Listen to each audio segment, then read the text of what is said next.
ஏன்னா Manikandan sir காக்காம try பண்ணார்ல, அவரோட குற்றமை தண்டனையில் ஃபுல்லாக ஒர்க் பண்ணியிருக்கேன். ஹரிஷோரி அண்ணனோட நான் அவரும் சேர்ந்தப்போ நான் ப்ரொடியூசருக்கு கூத்துப்பட்டில் போய் தான் அவரை நான் பார்க்குறேன். பார்த்து பழங்காலன்னு ஒரு ஷார்ட் பண்ணியிருக்கேன். வெட்டிங்ஸ் நிறையா பண்ணியிருக்கேன். வெட்டிங்ஸு கேமராலாம் பண்ணியிருக்கேன், கேண்டிட் பண்ணியிருக்கேன். வயசானவங்களாம் கட்டியே தூக்கி போனோம். சின்னாய்பாட்டிலாம் அவர் இருந்தாங்க, இறந்துட்டாங்க அந்த பாட்டி. சின்னாய்பாட்டியில் நாங்கள் கட்டி தான் மேலே தூக்கி போனோம். Hi hello and welcome to the show Spotlight viewers with me Vijay Sandhya. So இன்னைக்கு நம்ம கூட யார் ஜாயின் பண்ணியிருக்காங்க அப்படின்னு பார்த்தீங்கன்னா, வெள்ளை குதிரை திரைப்படத்தோட டைரக்டர் சரண்ராஜ் செந்தில்குமார் சார் தான் நம்ம கூட ஜாயின் பண்ணியிருக்காரு. வாங்க நிறைய விஷயங்களை கேட்டு தெரிஞ்சுக்கலாம். ஹாய் சார், வணக்கம். அண்ட் எப்படி இருக்கீங்க? நல்லா இருக்குங்க. Okay, super. அண்ட் ஜர்னி எப்படி போயிட்டு இருக்கு? நல்லா போயிட்டு இருக்கு. Okay, so first of all வந்து வாழ்த்துக்கள் வெள்ளை குதிரை படத்துக்காக. இந்த படம் வந்து என்ன மாதிரி இருக்கும், லைக் என்ன மாதிரியான ஒரு கதைக்களம்? இது வந்து மல்டிபிள் லேயர்ஸ் உள்ள ஒரு ஸ்டோரி தான். இது பேசிக்காக வந்து ஒரு ஃபேமிலியோட சர்வைவல். ரோடு இல்லாத மலைப்பகுதியில் ஒரு சர்டன் இன்சிடென்ட் பண்ணிட்டு போன ஃபேமிலி அங்கே சர்வை பண்ணுறாங்களா இல்லையான்றது தான் ஓகே கதையோட நாட்டம் இருக்கும். ஓகே, இந்த படம் வந்து ஒரு கேஸ்ட் ரிலேட்டட் மூவியா? ஸோ ஏன்னா இப்போ நிறைய படங்கள் வந்து கேஸ்ட் ரிலேட்டடாக வருது. ஸோ அந்த மாதிரியான ஒரு மூவியா? இல்லை, இது வந்து அந்த மாதிரி இது பண்ணுற அளவுக்கு எனக்கு பட்ஜெட்டில் ரொம்ப சின்னதாக பட்ஜெட் எடுத்த படம் தான். ஏன்னா நீங்கள் நல்லா பார்த்தீங்கன்னா ஆர்ட் ஃபிலிமாக ப்ராப்பராக நீங்கள் டைனாமிக்காக பண்ணணும்னா அதுக்கு நிறைய பட்ஜெட் வேணும், அதுக்கு நிறைய கேஸ்ட் க்ரூஸில் இருக்குது. அந்த மாதிரி பண்ணாமல் இது ரொம்ப சின்ன படம் தான். இது எப்படி பண்ணப்பட்ட கதைன்னா, ஓரியன்னு நல்லா தெரியும் எனக்கு, ப்ரொடியூசர் அண்ட் ஆக்டரை நல்லா தெரியும். அவரை வச்சு நான் ஒரு ஷார்ட் ஃபிலிம் பண்ணும்போது அந்த ஷார்ட் ஃபிலிம் வந்து அவர் பிடிக்கும்போது அவர் என்னை கூப்பிட்டு என்ன பண்ணுறாரு, அவர் வீட்டுக்கு கீழே மேலே இருக்க ஒரு மலைப்பகுதியும், ரெண்டாவது அவர் ஹீரோன்ற மாதிரியும், மூணாவது வந்து இந்த பட்ஜெட்டுக்குள்ளே படம் பண்ணுன்ற மாதிரி ஒரு விஷயம் சொல்கிறாரு. நான் அப்புறம் அந்த மலையில் போய் உட்காந்து அங்கே என்ன கதை கிடைக்குது, அது ஹவு இஸ் அடாப்டபிள் ஃபார் ஓரி அப்படின்றதையும் பார்த்து அதுக்குள்ளே எழுதப்பட்ட கதை தான். ஓகே, லைக் இது ஒரு உண்மை சம்பவமா? இல்லை, கம்ப்ளீட்லி ஃபிக்ஷனல் தான். ஓகே, அண்ட் இப்போ நீங்கள் சொன்னீங்களே அங்கே போயிட்டு நான் பார்த்து என்ன நடக்குது அப்படின்னு. அது எப்படின்னா, அங்கே போய் உட்காரோன்னா அந்த லொக்காலிட்டி அங்கே என்ன இருக்குன்றதும் அங்கே இருக்க மனிதர்களோட விஷயங்கள், அதாவது அவங்கள அப்படியே நம்ம இது பண்ணல, அவங்க எப்படி பிஹேவ் பண்ணுறாங்கன்ற அந்த விஷயத்தை மட்டும் எடுத்துட்டு அதுக்கு நம்ம ஒர்க் பண்ணி கதை எழுதணும். ஓகே, நம்ம இமேஜினேஷன் போட்டு அங்கே இது பண்ணுற மாதிரி இருக்கும். ஆக்டர் கம் ப்ரொடியூசர், லைக் அவர் உங்ககிட்ட இந்த மாதிரி சொன்னார் இல்லையா? பட் ஒரு டைரக்டராக வந்து லைக் ஒரு கதை நம்ம எடுத்து வச்சுட்டு அது ஒரு ப்ரொடியூசர் கிட்ட அப்ரோச் பண்ணுற ப்ராசஸே பெரிய ப்ராசஸ். பட் அது உங்களுக்கு ஈஸியாக அமைஞ்சிருச்சு. பட் அவர் என்னென்ன சொன்னார், லைக் இந்த மாதிரிலாம் இருக்கணும் படத்தில், அந்த மாதிரி ஏதாவது சொன்னார்? ஒரு ரெஸ்ட்ரிக்ஷனுக்கு அவர் எதுவும் சொல்ல. நான் எழுதும்போது நான் கதை எழுதும்போது ஆரம்பத்தில் அவர் இந்த மாதிரி வேணும்னு கேட்டார் தவிர, அதுக்கப்புறம் கதை எழுதி முழுசாக கொடுக்கும்போது நோ ரெஸ்ட்ரிக்ஷன்ஸ். அவர் கதை கேட்டோன்னே நல்லா இருக்கு, பிடிச்சிருக்குன்னு சொல்லிட்டு அதுக்குள்ளே தான் ஒர்க் பண்ண ஆரம்பிச்சிட்டார். ஓகே, அவரோட கேரக்டர் சொன்னோன்னா அவர் என்ன சொன்னார்? லைக் அவர் கேரக்டர் கேட்டோன்னே முதல்ல என்ன சொன்னார்னா, என்ன தம்பி என் கேரக்டர் டயலாகே இல்லைன்னு சொன்னார், எனக்கு வசனமே இல்லையே தம்பின்னு. அப்புறம் அது ஒன்று தான் சொன்னார். பட் படமே அந்த மாதிரி தான் இருக்கும், டயலாக் இல்லாமல் தான் மெயின் கேரக்டர் டயலாக் சுற்றி இருக்கமா பேசுகிற மாதிரி தான் இருக்கும், அந்த மாதிரி இருக்கும். அப்புறம் கொஞ்சம் திக்குவாய் மாதிரி அதில் ட்ரை பண்ணோம் படத்தில். அதுக்காக நான் ஸ்பெஷலாக அந்த மாதிரி எழுதி வச்சுருந்தேன், எல்லா டைலாக்ஸும் கம்மி பண்ணி எழுதுறேன். அப்புறம் ஆடிஷன் பண்ணும்போது அது பண்ணிவிட்டு அதுக்கப்புறம் அதை இம்ப்ளிமெண்ட் பண்ணி கொண்டு வந்தோம். Okay, super. அண்ட் ஆல்மோஸ்ட் நீங்களே சொல்லியிருக்கீங்க இதில் கொஞ்சம் கேஸ்ட்டை வச்சு தான் எடுத்திருக்கோம், பெரிய இதெல்லாம் இல்லை அப்படின்னு சொல்லிட்டு. அந்த விஷயம் எப்படி இருந்தது? லைக் அதுவும் ஒரு லைவ் லொக்கேஷனில் போய் நம்ம ஷூட் பண்ணும்போது நிறைய ஸ்ட்ரகிள்ஸும் இருந்திருக்கும். ஸோ அதெல்லாம் ஆஸ் அ டைரக்டராக எப்படி ஹேண்டில் பண்ணீங்க நீங்கள்? இல்லை, எனக்கு எக்ஸ்பீரியன்ஸ், ஆனால் இப்போ டேரக்டராக நான் போய் அங்கே எக்ஸ்பீரியன்ஸ் பண்ணதான். ஓகே, அந்தந்த சிச்சுவேஷனுக்கு அந்தந்த இடத்துல ஒரு முடிவெடுத்து நம்ம போயிட்டே இருக்கோம். எல்லாமே என்னன்னா, எனக்கு பெரிய பிளஸ் ஆர்டிஸ்ட். இந்த படத்தை பயங்கர பிளஸ் ஆர்டிஸ்ட். எல்லாருமே சப்போர்ட்டிவ், பயங்கர சப்போர்ட்டிவ். எல்லாமே கூத்துப்பட்டிலேருந்து எடுத்திருந்த ஆர்டிஸ்ட் ஃபுல்லாமே. ஏன்னா ஃபிசிக்கலாக அவங்க கொஞ்சம் அடாப்டிவாக இருப்பாங்க, என்ன என்விரான்மெண்ட் கொடுத்தாலும். அதனால தான் கூத்துப்பட்டையை பர்பஸாக சூஸ் பண்ணி நான் மேலே கொண்டு போனேன்.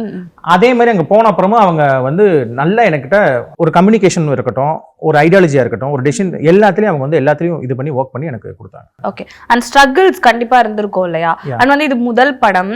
ஸோ ஒரு எப்படி ஆர்டிஸ்ட்ன்றதை தாண்டி ஸோ அந்த இடத்துல இருக்கிறது டைம் மேனேஜிங் லைக் எல்லாமே நம்ம ஒரே இடத்துல பண்ணும்போது அது கொஞ்சம் ரொம்ப ஸ்ட்ரகிள்ஸாக இருந்திருக்கும். உங்களுக்கு அது எப்படி இருந்தது இந்த எக்ஸ்பீரியன்ஸ்? மோஸ்ட் என்ஜாயபிள் ப்ராசஸாக இருக்கும். ஸ்ட்ரகிள் தான் சினிமா, ஸ்ட்ரகிள் பண்ண தான் நாங்கள் வந்திருக்கோம். அப்படின்னும்போது அதுதான் மோஸ்ட் என்ஜாயபிள் ப்ராசஸாக எனக்கு இருந்துச்சு. எனக்கு பர்சனலாக அது பண்ணுறது. ஸோ லைக் எந்த விஷயம் பண்ணாலும் அது ஸ்ட்ரகிளாக என்ஜாய் பண்ணி பண்ணணும். இல்லை, அதுதான் சினிமாவோட ப்ராசஸ். நீங்கள் டேரக்டராக போய் ஒரு இடத்துல உட்காந்தீங்கன்னா ஸ்ட்ரகிள்லாம் நீங்கள் அது யோசிச்சுட்டு இருக்க முடியாது. ஸ்ட்ரகிள்லாம் யோசிங்க, அங்கே என்ன டெசிஷன் மேக்கிங் பண்ணுறீங்க, அது எவ்வளோ என்ஜாய் பண்ணுங்க. இந்த ப்ராசஸ் என்ஜாயபிளாக தான் இருக்கும். என்ன இங்கே பிரச்சனை வந்தாலும் ஆர்டிஸ்டோட மூடை பார்த்துக்கணும். நம்ம they must be into the scene. அதை நம்ம பார்த்துக்கிறோம். என்ன பண்ண போகிறோன்றதை கேமராமேனுக்கு டெக்னீஷியனுக்கு எல்லாத்துக்கும் நம்ம இது பண்ண கன்வே பண்ண போகிறோம். அங்கே சீன் வரப்போது அது கரெக்டாக இருக்கலைன்னு நம்ம செக் பண்ண போகிறோம். அப்படின்போது எங்கே நான் ட்ரபிளுக்கு இங்கே வேலையே இல்லையே. வாட் எவர் காமிச்சேன். கேமராலாம் விழுந்துச்சு ஒரு தடவை. கேமரா வந்து ஒரு பாறையிலேருந்து விழுந்துச்சு, கீழே அடி இது வச்சு போச்சு, விழுந்துச்சு. விழுங்கும்போது என்னன்னா இது மட்டும் போச்சு. நாங்கள் எடுத்து வச்சு வேற லென்ஸ் மாற்றி நாங்கள் போயிட்டோம், அடுத்து ஷூட் போயிட்டோம். நாங்கள் விடின் டிலே த ஷூட் எதுவுமே பண்ணலாங்க. கேமராவே விழுந்து இதானாலும் லென்ஸ் பாதிக்கல, பாடி பாதிக்கல, ரெண்டுமே ரன் ஆனோடனே என்ன பண்ண மேன் பாக்ஸை மட்டும் கழட்டி போட்டுட்டு அப்படியே நாங்கள் ஷூட் பண்ண ஆரம்பிச்சிட்டோம். மேன் பாக்ஸ் மட்டும் அடுத்த நாள் வந்துச்சு. அது வரைக்கும் நாங்கள் வெறும் ஃபில்டர் லேசாக போட்டு மட்டும் போயிட்டோம். அந்த மாதிரி தான் பண்ணோம். Okay, super. So okay, and இந்த படத்துல வந்து பாடல்கள் என்ன மாதிரி இருக்கும்? 5 பாட்டு வந்துச்சு யூடியூப்ல. வனவாசம். ஸோ அதை நான் கேட்டேன், அது நல்லா இருந்துச்சு, லைக் அந்த சாங். ஸோ பாடல்கள் பத்தி சொல்லுங்க, எப்படி இருக்கும்? பாடலுக்கு வந்து முதல் உருவானது எப்படின்னு நான் சொல்லிடுறேன். இந்த பாட்டு வனவாசம் எழுதும் போது என்ன பண்ணியிருந்தேன்னா, நான் ஐடியாஸை அப்படி தான் கொடுத்துருந்தேன். இறந்த ஆத்மாக்கள் எல்லாம் சேர்ந்து அவங்கள வரவேற்கிற மாதிரி பாட்டு வேணும்.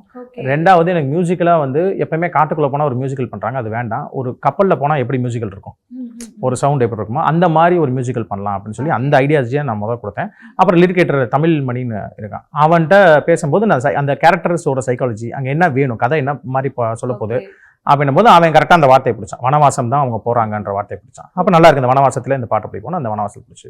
Okay, super. அண்ட் எப்பவுமே ஒரு டைரக்டர் அண்ட் சினிமாட்டோகிராஃபர் அவங்க 2 பேருக்கும் ஒரு ரேப் இருக்கும். லைக் வந்து நம்ம அவங்க ஒன்று சொல்லுவாங்க, பட் இந்த சீன் இப்படி எடுத்தா நல்லா இருக்கும் அப்படின்னு சொல்லிட்டு, பட் உங்களுக்கு ஒரு மைண்ட் செட் இருந்திருக்கும். பட் ஆனால் நம்ம அந்த ஷார்ட் எடுத்துட்டு நம்ம தெரியாம ஒரு ஷார்ட் எடுத்திருப்போம், பட் அன்எக்ஸ்பெக்டட்லி அது வந்து ரொம்ப பக்காவா இருந்திருக்கும் இந்த சீனுக்கு. அந்த மாதிரி ஏதாவது நடந்துச்சா மேஜிக்? இல்லை, இந்த படத்தை பொறுத்த வரைக்கும் ராம்தேவ் கேமரா பண்ணியிருந்தாரு. அவரோட ஒர்க் வந்து நல்லா பண்ணியிருக்காரு. நான் ஒன்று முடிவு பண்ணி என்ன பண்ணுன்னா, இந்த படத்தில் ரொம்ப கேமராக்கோ டெக்னிக்கலாவோ நம்ம இது பண்ண முடியாது, இம்பார்ட்டன்ஸோ ஏதோ கொடுக்க முடியாது. ஏன்னா நம்ம ஆல்ரெடி ஒரு ஸ்ட்ரகிள்னா ஒரு படம் எடுத்துகிட்டு இருக்கோம், மினிமம் பட்ஜெட்டில் இருக்கிறோம். எக்யூப்மெண்ட் மேலே கொண்டு போகிறதே பெரிய விஷயம். கிடைச்ச எக்யூப்மெண்ட்குள்ள நான் பண்ண முடியாது, மேலே க்ரெயினோ ஏதோ எதுவுமே நம்மகிட்ட இல்லை. அப்போ இந்த எக்யூப்மெண்ட்ஸ்லாம் நான் ஃபஸ்ட் அனலைஸ் பண்ணேன். ஓவராலாக படத்தில் நான் நினச்ச நாட் என்னென்னா, ஒரு பேலன்சிங் படமாக வரணும், பேலன்ஸ்டாக இருக்கணும் படம் பார்க்கணும். படம் ஆரம்பிக்கிறது எண்டு வரைக்கும் பேலன்சிங்காக இருக்கணும், எங்கேயுமே எதுவுமே வீக்காக தெரியக்கூடாது. இது மட்டும் தான் நான் ஒர்க் பண்ணியிருந்தேன். ஆர்ட் டிபார்ட்மெண்ட் மேற்கொண்டு ஆர்ட் டிபார்ட்மெண்ட்லாம் என்ன பண்ணியிருந்தேன்னா, ஒரு ஃப்ரேம் வைக்கிறோன்னா அந்த ஃப்ரேமுக்குள்ள எது டிஸ்டர்பிங்காக இருக்கோ தான் தூக்கணுமே தவிர புதுசாக கிரியேட் பண்ணுறதுக்கு எது நம்ம இது பண்ண முடியல. அப்படியே எது டிஸ்டர்பிங்காக இருக்குது, கேமரா ஆங்கிளில் டிஸ்டர்பிங்காக இருந்தால் பண்ண ஆங்கிள் பண்ணாமல் பேலன்ஸ்டு கேமரா தான் ட்ரை பண்ணியிருக்கோம். ஹோல் படம் அந்த மாதிரி ட்ரை பண்ணியிருக்கோம். அண்ட் இன்னொரு விஷயம், லைக் நீங்கள் சொன்னோன்னா ஐ தாட் என்னன்னா, இப்போ வந்து நம்ம ஒரு செட்குள்ளே எடுக்கிறதும் இல்லை ப்ராப்பர்ட்டிஸ் வச்சு எடுக்கிறதும் தாண்டி ஒரு லைவ் லொக்கேஷனில் போய் ஷூட் பண்ணும்போது அந்த எக்ஸ்பீரியன்ஸே ஒரு தனி ஃபீல். ஸோ அந்த டைமில் நம்ம நிறைய விஷயங்களும் ஹேண்டில் பண்ண வேண்டியதாக இருக்கும், ஒரு மல்டி டாஸ்காக இருந்திருக்கும். கண்டிப்பாக டாஸ்க் இல்லாமல் இல்லை. ஸோ அது எப்படி இருந்துச்சு லைவ் லொக்கேஷனில் போய் ஷூட் பண்ணும்போது? அங்கே இருக்க மக்களும் அதை பார்த்துருப்பாங்க. ஸோ அதை பற்றி சொல்லுங்கள். ஒன்றும் இல்லை, இப்போ நாங்கள் ஒரு சின்ன விஷயமா சொன்னால், ஃபர்ஸ்ட் டே ஆஃப் ஷூட்டில் ஒரு க்ரௌடு தேவைப்படுது, அவங்கெல்லாம் வந்துடுறாங்க. முதல் ஃப்ரேம் எடுக்கிற வரைக்கும் அமைதியாக உட்காராங்க, நல்லா பார்த்துட்டு இருக்கேன், என்ஜாய் பண்ணிட்டு இருக்கேன். திருப்பி நம்ம அடுத்த ஃப்ரேம் போய்ட்டு அடுத்த ஃப்ரேம் திருப்பி முதல்லேருந்து ஒரு மாஸ்டர் ஷாட் எடுக்கும்போது எல்லாருமே டென்ஷன் ஆகிட்டாங்க. இதை தானே எடுத்து முடிச்சிட்டீங்க, மறுபடியும் எடுக்கிறீங்கன்ற மாதிரி. ஆமாம், நம்ம வந்து இப்போ ஒரு டைட் க்ளோஸ் அந்த மாதிரிலாம் எடுக்கும்போது அவங்களுக்கு பிடிக்கல. அதே மாதிரி கொஞ்ச நேரம் உட்காந்து எந்திரிச்சு போக ஆரம்பிச்சிட்டாங்க. கன்யூட்டிங் அவங்களுக்கு மிஸ் ஆயிடும். அப்போ அவங்களுக்கு புரிய வச்சு சொல்ல இது பண்ணி வச்சு அப்புறம் நம்ம போனோம். அந்த மாதிரி போனோம். இன்சிடென்ட்டாக பார்த்தீங்கன்னா நிறைய இன்சிடென்ட் இருக்குது படத்துக்குள்ள. இப்போ நாங்கள் ஒரு சின்ன கோயில் ஒன்று செஞ்சால் 2 நாள் 3 நாள் அந்த கோயில் வேணும், திருப்பி ஒரு எனக்கு இன்சர்ட் மட்டும் ஒன்று எடுக்கணும், தேவைப்பட்டால் எடிட் பண்ணி பார்த்துக்கணும் சீன்னு சொல்லி நான் வெயிட் பண்ண வச்சுருந்தேன்.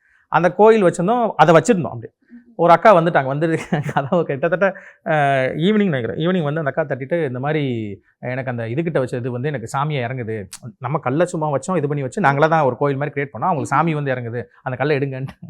ஓகே, அதை இன்னும் 3 நாள் 4 நாள் ஆச்சுன்னா சாமி ஆயிரும், அதை எடுத்துருங்க அப்படின்ட்டாங்க. அப்புறம் அதை போய் எடுக்க வேண்டியது. இன்னொரு கட்டத்தில் ஒரு கல்யாண சீக்வன்ஸ் இருக்கும், அதை நாங்கள் போய் எடுத்தோம். எடுக்கும்போது என்ன ஆயிடுச்சு, நாங்கள் எடுத்துகிட்டு இருக்கோம், எடுத்து முடிச்சோம், தாலி கட்டுறாங்க, கேமரா வச்சு எடுத்து தான் இருக்கும். அங்கே ஒருத்தர் வந்துட்டு இந்த மாதிரி என்ன கேட்காம தாலி கட்டக்கூடாது, எனக்கு இது சந்தா கட்டணும்ட்டார். நாங்கள் திருப்பி சொல்கிறோம், இது சினிமாக்காக எடுக்கிறோம், படம் கேமரா எந்த கேமரா வச்சு எடுத்துக்கோ, எனக்கு சந்தா கட்டணும்னு சொல்லிட்டாங்க. அப்புறம் அந்த ப்ராப்ளம்லாம் சார்ட் அவுட் பண்ணி எடுத்து முடிக்கிறோம். அவரை கூட்டு போயிட்டாங்க, அவர் கொஞ்சம் போதையில் இருந்தார்னு வச்சுக்கலாம், கூட்டு போயிட்டாங்க. அடுத்து அந்த வீட்டுக்காரங்கெல்லாம் நாங்கள் அந்த கல் ஊண்டியிருந்தோம், அந்த கல்யாணம் பண்ணுறாங்கன்னா அந்த இது மாதிரி ஊண்டி எல்லாம் பண்ணியிருந்தோம். இதை எடுக்கணும்னா ஆடு வளைக்கு எடுக்கணும் அப்படின்னு சொல்லி வச்சா அது முறை. ஏன்னா அவங்க வீட்டில் அடுத்து பையங்க இருக்காங்க, நீங்கள் இப்படி வச்சு நீங்கள் இது பண்ணிட்டு நீங்கள் இது பண்ண கல்ச்சரில் இருக்காங்க. ஸோ என்ன பண்ணோம், அதுக்கு நாங்கள் பண்ணிட்டு ஷூட்டோட எண்டில் பண்ணிட்டு இது பண்ணி தான் கொடுத்துருந்தோம். அந்த மாதிரிலாம் இருந்துச்சு, நிறைய டாஸ்க் இருந்திருக்கு. அதே மாதிரி அவங்களுமே ஊருக்காரங்களுமே என்ன ஆயிடுச்சுன்னா, கடைசியில் எண்டில் பாட்டிகள் நிறைய பாட்டிகள் தான் இருப்பாங்க, வயசான பாட்டி. ஏன்னா அந்த ஊர் வந்து விடப்பட்ட ஊர் தான் வச்சுக்கோங்க, வயசான பாட்டிகள் தான் இருப்பாங்க. அது வயசான பாட்டிகள்லாம் கடைசியில் கேட்பாங்க, என்ன டைம் ஆச்சு ஷூட் போலையா, என்ன அங்கேயே தெரியுறீங்க கேட்க ஆரம்பிச்சிட்டாங்க, எல்லாருமே கேட்க ஆரம்பிச்சிட்டாங்க. அப்படி எல்லாருமே ஒரு மாதிரி என்ஜாய் பண்ணி தான் நாங்கள். Okay okay. அண்ட் இன்னொரு ஒரு விஷயம் என்னன்னா லைக் நீங்கள் அங்கே பார்த்துருப்பீங்க. ஸோ அங்கே இருக்க மக்கள்லாம் எப்படி அவங்களோட ஐ மீன் வாழ்வாதாரம் எப்படி இருக்குது, ஸோ அவங்களோட எக்கனாமிக் லெவல் எப்படி இருக்குன்னு பார்த்துருப்பீங்க. ஸோ இன்னும் அந்த இடத்துல நிறைய டெவலப் ஆகாத விஷயங்கள் கூட இருந்திருக்கும் இல்லையா? அது நீங்கள் அந்த மாதிரி விஷயங்கள்லாம் என்னென்னலாம் ஆகணும்னு நினைக்கிறீங்க? இல்லை, அவங்களுக்கு முக்கியமான தேவை வந்து ரோடாக தான் இருந்துச்சு. ஏன்னா நம்ம படத்தில் பதிவு செய்யாத ஒரு விஷயம் சொல்கிறேன். நம்ம படத்தில் பதிவு ஆகாத ஒரு விஷயம் என்னென்னா, ஒரு பையன் இருந்தான், காலேஜ் படிச்சுருந்தான். அவன் என்ன ஆவானா, காலைல இருப்பான், நம்ம கூட வந்து விளையாண்டுட்டு ஷூட் இருக்கப்போ வந்தான். அதுக்கப்புறம் காலேஜ் ஆரம்பிச்சு என்னாச்சு, காலைல கிளம்பி அந்த 3.5 மணி நேரம் அவனுக்கு 2.5 மணி நேரத்தில் போயிடுறான். நம்ம 3.5 மணி நேரம் 4 மணி நேரம் ஆகும், அவன் 2.5 மணி நேரத்தில் போயிடான். ஏறி பழகினால அவன் 2.5 மணி நேரம் இறங்கிட்டு வந்து 2-3 பஸ் மாதிரி காலேஜ் போயிட்டு திருப்பி வந்துட்டு மறுபடியும் அந்த 2.5 மணி நேரம் ஏறி வீட்டுக்கு வருவான். இது டெய்லி அவன் பண்ணிகிட்டே இருக்கான் காலேஜ் போகிறதுக்கு. அப்புறம் இந்த இது வந்து அதாவது நீங்கள் ட்ராவல் இங்கேருந்து நீங்கள் பஸ்லேயே போய் இறங்குறது நம்மளுக்கு எப்படி இருக்குது. அவன் மலையிலேருந்து இறங்கி காலேஜ் போயிட்டு திருப்பி வந்து அவன் படிக்கணும், அங்கே போய் காலேஜ் அதுக்கப்புறம் படிக்கணும் அவன். அப்போ எவ்வளோ இது அதே மாதிரி அவங்களுக்கு. அதே மாதிரி இன்னும் நல்லா டீப்பாக போய் பார்த்தா அவங்க இதில் என்விரான்மெண்ட்டில் நல்லா தான் இருக்காங்க. இந்த கதை ஏன் எதுக்கு இவங்களுக்கு தேவை அப்படின்னா, அந்த மலை வந்து ஒரு 12 கிலோமீட்டருக்குள்ளே தான் இருக்குது. படத்தில் அதை நம்ம பதிவு செய்கிறோம், நிறைய இடத்துல பதிவு செய்கிறோம். ரொம்ப ஹில் ஸ்டேஷன் இருக்கவங்களுக்கு பிரச்சனையே கிடையாது. Highest peak of hill station இருக்கணும் பிரச்சனை கிடையாது. They will be adapted by it. அவங்க என்ன நடந்தாலும் அவங்களுக்கு அதை பார்த்துக்க தெரியும். அவங்க 1000 வருஷம் அங்கே வாழ்ந்துட்டு இருக்காங்க. அவங்களுக்கு அது எதுவுமே இது தேவை கிடையாது. இவங்க ரொம்ப பக்கத்தில் இருக்காங்க, நடந்தால் வந்துடலாம். பட் அவங்க விடாமல் அந்த இடத்துல இருக்கணும்னு ஆசைப்படுறாங்க. இவங்களுக்கு தான் அந்த விஷயம் தேவைன்ற மாதிரி இருந்தனால அந்த ரோடு விஷயத்தை பற்றி நான் பண்ண வேண்டியது. எஸ், லைக் ஹீரோயின் கூட ஒன்று சொல்லியிருந்தாங்க, 4 hours கிட்ட நாங்கள் நடந்து ட்ராக் பண்ணி தான் போக வேண்டியது அப்படின்னு. ஸோ அது அவங்களும் அதை தானே லைக் பண்ணிட்டு இருப்பாங்க. ஸோ இப்போ நீங்கள் ஒரு படத்துக்குன்னு போகும்போது எக்யூப்மெண்ட்ஸ் எடுத்துகிட்டு போகிறது, லைக் ஏதாவது ஒரு தேவைன்னா கூட அங்கேருந்து கீழே வர மாதிரி இருக்கும் இல்லையா? ஸோ அதெல்லாம் எப்படி சேலஞ்சிங்காக இருந்ததா, ரொம்ப கஷ்டம்னு சொல்ல முடியாது. அதெல்லாம் ப்ரொடியூசரோட வேலை, அவர் பார்த்துட்டாரு. கரெக்டாக ஊர்க்காரங்களும் ஹெல்ப் பண்ணாங்க, பயங்கரமாக ஹெல்ப் பண்ணாங்க. கழுதை வச்சு ஏற்றணும் சில விஷயங்கள். அப்புறம் வயசானவங்களை மேலே கழுதை வச்சு ஏற்றணும் சில விஷயங்கள். கழுதை வச்சு தான் ஏற்ற முடியாது, வேறு எதுவும் வச்சு ஏற்ற முடியாது, கழுதை வச்சு ஏற்றணும். சில இவங்க வயசானவங்களாம் கட்டியே தூக்கிட்டு போனோம் மேலே. சின்னாய் பாட்டிலாம் ஒருத்தர் இருந்தாங்க, இறந்துட்டாங்க அந்த பாட்டி. சின்னாய் பாட்டிலாம் நாங்கள் கட்டி தான் மேலே தூக்கி போனோம். கட்டி மேலே தூக்கி போய் இறங்கி கொஞ்சம் தூரம் நடப்பாங்க, அப்புறம் திருப்பி கட்டி மேலே தூக்கி 6 பேர் சேர்ந்துருப்பாங்க. ஒரு இது மாதிரி கட்டி மேலே தூக்கி, ஏன்னா இப்போ நடக்க முடியாது, ரொம்ப கஷ்டம். மேலே ஹில்ஸ் வந்து குத்துக்கெல்லாம் ஏறுமா, அது கொஞ்சம் கஷ்டமாக இருக்கும். அப்படி தான் பண்ணோம். ஓகே, சூப்பர் அண்ட் இன்ட்ரெஸ்டிங்காக இருக்குது, கேட்கவே நிறைய விஷயங்கள் வந்து டிஃப்ரெண்ட்டாக இருக்குது. ஸோ ஓகே, அண்ட் இந்த படம் வந்து ஸோ அங்கே இருக்க மக்களுக்காக இருக்கட்டும், ஸோ அந்த மாதிரி நிறைய பேர் மலைவாழ் மக்கள் இருக்காங்க மலையில் வாழ்ந்துட்டு, ஸோ அவங்களுக்கு அண்ட் பொதுவாக மக்களுக்கு என்ன ஒரு கருத்து வந்து இந்த படத்தின் மூலமாக நீங்கள் சொல்கிறீங்க? சிங்கிள் கருத்துக்குள்ளே நான் போய் உடன்பட எனக்கு இது இல்லை. ஏன்னா அது கதையாக தான் நான் பார்க்குறேன். கதையில் என்ன வருதுன்றதான் சோஷியல் மெசேஜின்ற மாதிரி அந்த ரோடு வேணும் இது வேணும் அந்த மாதிரி நம்ம இது பண்ண ட்ரை பண்ணல. நான் என்ன பண்ணுறேன்னா ஹோலாக கதையை என்ன சொல்ல வரும் இதுக்குள்ளே நான் நிற்கிறேன். கேரக்டராக என்ன டிஃபைன் பண்ணுறேன். ஒரு சீனும் ஒரு விஷயமும் ஒரு கருத்தை சொல்லிட்டே வருது படத்துக்குள்ள. எல்லா கேரக்டரும் இன்க்ளூடிங் கதிர் ஹீரோ லீட் பண்ணியிருக்காருல, அவர் ஒரு ப்ரீடில் என்ன ஆகுது, ஒரு சத்தியம் பண்ணால் என்ன ஆகுது, இப்படி எல்லா விஷயங்களும் பேசுது. கயல்ன்ற கேரக்டர் வந்து ஒரு ஃபேமிலியை லீட் பண்ணுற உமன் எவ்வளோ ஸ்ட்ரென்த்தாக இருக்கணும், ஆல்வேஸ் டிபெண்ட்டாக இருக்குன்னா இண்டிபெண்ட்டாக இருக்கணுமா, வேர் ஷி ஸ்டாண்டர்ஸ் அண்ட் இண்டிபெண்ட்ன்ற விஷயத்த பேசும். அப்படி பையன் விஸ்வா வந்து எப்படி அப்பாவை பார்க்குறான்றதுக்குள்ள அங்கே ஒரு டீப்பாக கதை இருக்கும். அந்த ஊர்க்காரங்க எப்படி பிஹேவ் பண்ணுறாங்க, அதுக்கு ஒரு கேரக்டருக்கு ஒரு கதை இருக்கும். இப்படி நிறைய மல்டிபிள்ஸாக லேயர்ஸ் இருக்குது. நீங்கள் ஒரு விஷயம் இந்த கதையில் என்ன சொல்ல வரீங்கன்னா அப்படி என்னால் பதில் சொல்ல முடியல. ஓகே, அண்ட் வெள்ளை குதிரை இதுதான் கேட்கணும்னு நினச்சேன், முதல் கேள்வி தான் கேட்கணும்னு நினச்சேன், பட் அப்படியே போயிடுச்சு.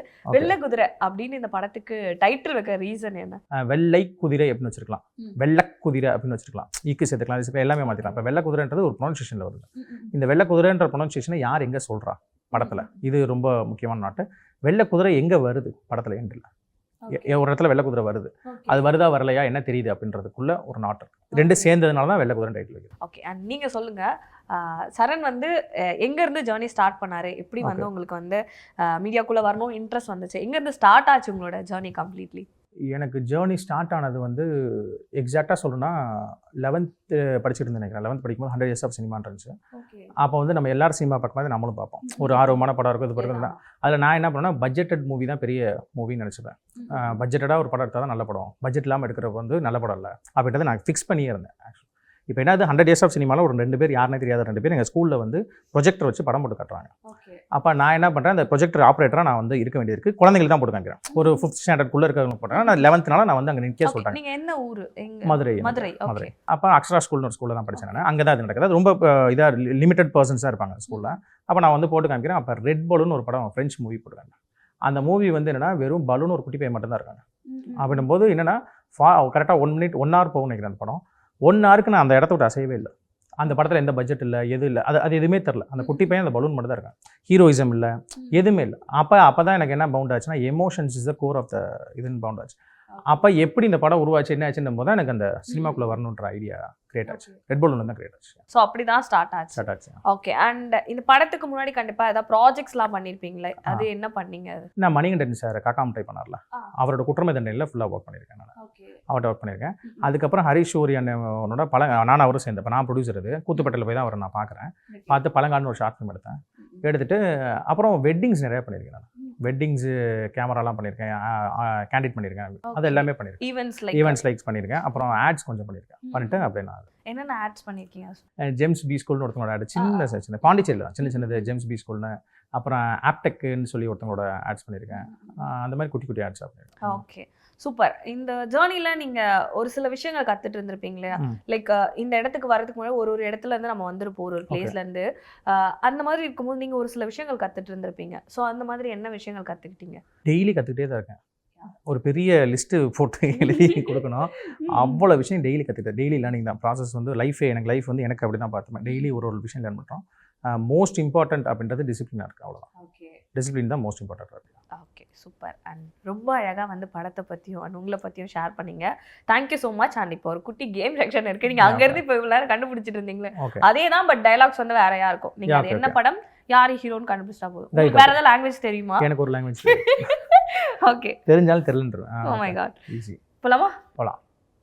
நீ படித்த ஸ்கூலில் நான் ஹெட் மாஸ்டர் தான். தனுஷ்புரம் இல்லையா? இல்லை, நல்லா யோசிங்க. ஹெட் மாஸ்டர்னு சொல்லியிருக்காங்க. ஸோ அந்த ஹெட் மாஸ்டருக்கும் அந்த படத்துக்கும் ஒரு கனெக்ட் இருக்கு. மாஸ்டர் அது? ஆமாம், எஸ். எந்த இடத்துல வருது அந்த டைலாக்? ஸோ அவர் அந்த கிளாஸில் போவார் இல்லையா, அப்போ வரும். ஆக்சுவலாக அங்கேருந்து தான் வந்துச்சு அந்த டைலாக். அதுக்கு முன்னாடி எங்கேயும் வேறு வந்துச்சா? இல்லை, அங்கே தான் வந்துச்சா? சரி, ஓகே ஓகே. அதிகமாக ஆசைப்படுற ஆம்பளையும் அதிகமாக கோவப்படுற பொம்பளையும் நல்லா வாழ்ந்ததா? இது படையப்பா இல்லை படையப்பா. ஓகே ஓகே, ரெண்டு தான் கண்டுபிடிச்சிட்டீங்க.